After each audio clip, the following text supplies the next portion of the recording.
사랑하는 시흥동산교회 성도 여러분, 좋은 아침입니다. 여러분, 러시아의 소설가 톨스토이를 아시죠? 기독교 신앙을 가진 사람으로도 유명한데요. 그는 세계적으로 명성이 자자한 대문호로 알려져 있지만 사실은 실패에 굉장히 익숙한 사람이었다고 합니다. 계획대로 살아가기보다는 시간 흘러가는 대로 허송세월하며 보내는 때가 더 많았다고 하죠. 낮잠을 밤잠보다 더 많이 자기도 하고요. 멍 때린다고 하죠. 창밖을 바라보면서 멍하니 지내는 시간도 굉장히 많았다고 합니다. 그러다가 그런 자신의 모습이 후회되고 또 반성하고 다시 마음을 다잡다가도 또 며칠 만에 다시 실패하고 훗날에 그는 자기의 인생을 돌아보며 말합니다. 오히려 그런 실패한 시간들 때문에 내가 다시 일어날 수 있는 법을 배울 수 있었다.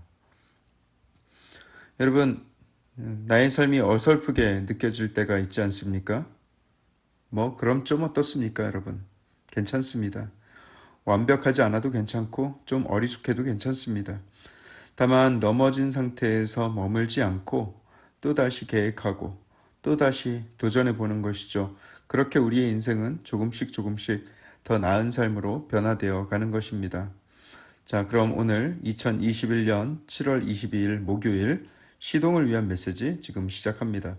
오늘 우리에게 주시는 하나님의 말씀은 이사야서 45장 18절에서 25절의 말씀입니다. 이사야서 45장 18절에서 25절의 말씀. 오늘 본문 18절 보시면 하나님이 이 세상을 창조하시고 그것을 견고하게 하셨다. 그리고 그것을 혼돈하게 창조하지 않으셨다. 이렇게 말씀을 하고 있습니다. 사실 창조 이전의 땅은 혼돈하고 공허하며 흑암이 깊음 위에 있었다. 이렇게 창세기 1장 2절은 기록하고 있죠. 그 혼돈 가운데 질서를 만드시고 또 그 어둠 가운데 빛이 있으라 명령하신 것이죠.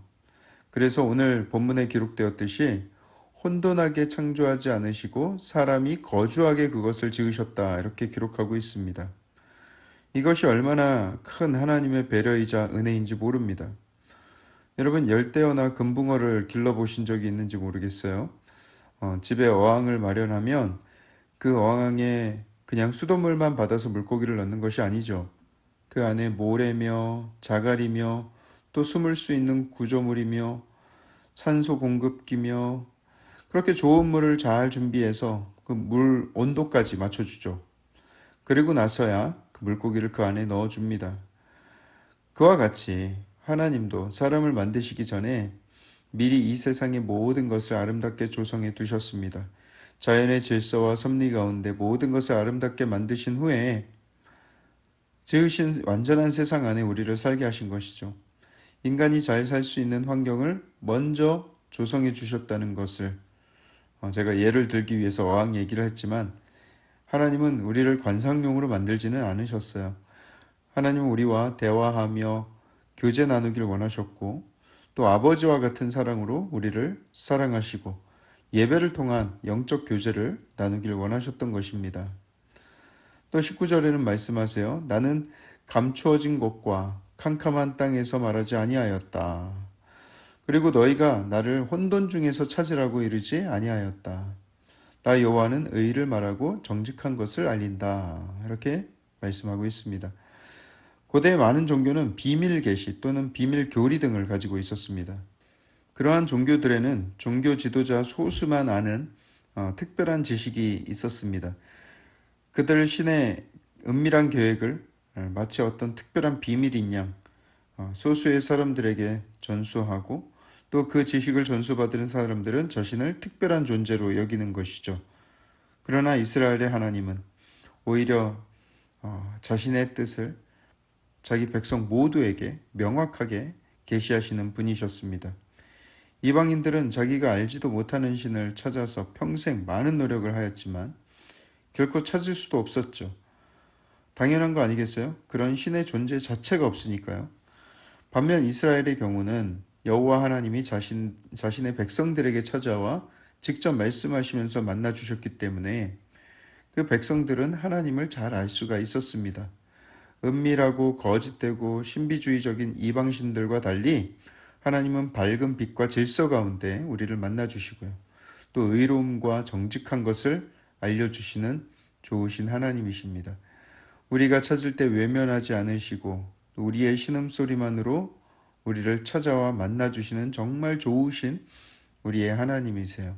그런데 이 땅에 피조물로 살고 있는 인간이 그런 좋은 하나님의 사랑을 외면하고 다른 신을 섬기고 자기 손으로 우상을 파서 만들어서 그 앞에 절하는 모습을 보시면 그 하나님의 마음이 얼마나 아프시겠습니까? 20절에 열방 중에서 피난한 자들아 너희는 모여 오라 함께 가까이 나아오라 나무 우상을 가지고 다니며 구원하지 못하는 신에게 기도하는 자들은 무지한 자들이니라. 너희가 바벨론에 의해서 예루살렘이 함락당하고 또 포로로 끌려가는 상황 속에서 너희들이 살기 위해서 열방 여러 곳에 피난을 떠났을지라도 이제 그 환란의 시간이 끝나고 구원이 임할 것이니 너희는 모여오라 가까이 나아오라 말씀하고 있습니다. 그들 우상을 섬기는 자들은 자신들을 구원할 수도 없는 신들에게 기도하는 자들이다. 너희들 지금 바벨론에서 살면서 그들의 모습을 보면서 그들의 신을 따라가지 말아라. 그들은 무지한 자들이다. 그들을 따르지 말고 이제 진정한 구원자이신 너희 하나님께 나아오라 말씀하고 계신 것이죠. 여러분, 우리 하나님은 좋으신 하나님이시죠. 그 좋다라는 히브리어 토브라는 단어가 여러분들에게는 어떤 의미로 다가올지 잘 모르겠습니다만 여러분, 우리가 그냥 일상생활에서 말하는 좋다, 오늘 생선이 싱싱하고 좋다, 오늘 내가 기분이 좋다, 이런 가벼운 느낌의 좋다라는 의미가 아닙니다. 좋으신 하나님, 그 표현에 담긴 그 좋다의 의미, 토부의 의미는 세상을 초월한 우주적인 의미, 영원을 담고 있는 단어입니다. 이 세상에서는 찾을 수 없는 차원의 좋음, 결코 끝나지 않을 좋음입니다. 그 좋으신 하나님을 두고 자꾸만 다른 것에 눈을 돌리고 마음을 빼앗겨 두리번거리는 삶을 살아서야 되겠습니까? 세상의 헛된 욕망에 우리의 마음이 자꾸만 빼앗겨서 하나님과 멀어진다면 하나님 보시기에 얼마나 애가 타고 답답한 노릇입니까? 하나님은 우리에게 말씀하고 계십니다. 너희는 모여 오라. 가까이 나아오라. 이제 구원이 여기 있다. 이렇게 말씀하고 계신 것이죠. 여호와 하나님께 돌아가야 합니다.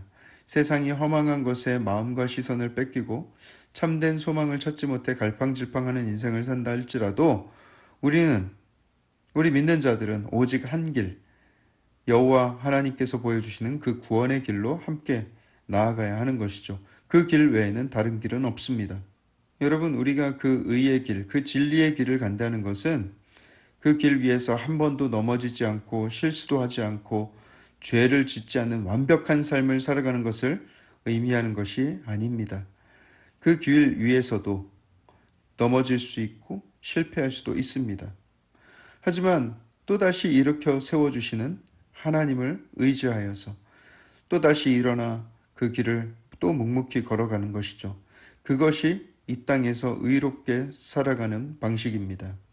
크리스찬의 의로운 삶은 완벽하게 죄짓지 않는 삶을 기대하는 것이 아닙니다. 넘어지더라도 또다시 일어나 후회하고 회개하며 하나님 앞에 다시금 가까이 나아가는 것, 그것이 우리가 이 땅에서 살아가는 최선의 의로운 삶이죠.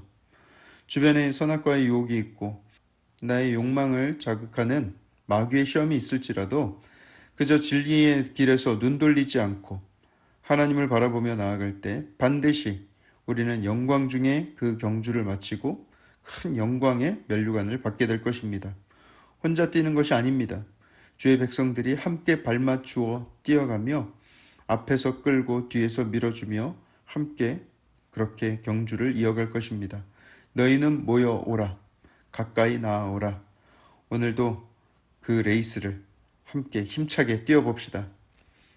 사랑의 하나님, 감사합니다. 우리에게 이런 소중한 공동체를 허락하여 주셔서 우리가 혼자 그 외로운 경주를 하지 아니하고 온 성도들이 함께 서로를 밀어주며 끌어주며 그 귀한 경주를 함께 뛸 수 있게 하시니 감사를 드립니다. 이제 우리가 모여 하나님 앞에 나아갈 때에 어떤 시련과 어떤 유혹이 있을지라도 아버지 용기를 잃지 아니하고 우리의 시선을 빼앗기지 아니하고 오직 하나님의 진리를 향해 정진하는 우리의 삶이 되게 하여 주시옵소서. 반드시 승리 주실 줄 믿고 감사드리며 살아계신 예수 그리스도 이름으로 기도합니다. 아멘.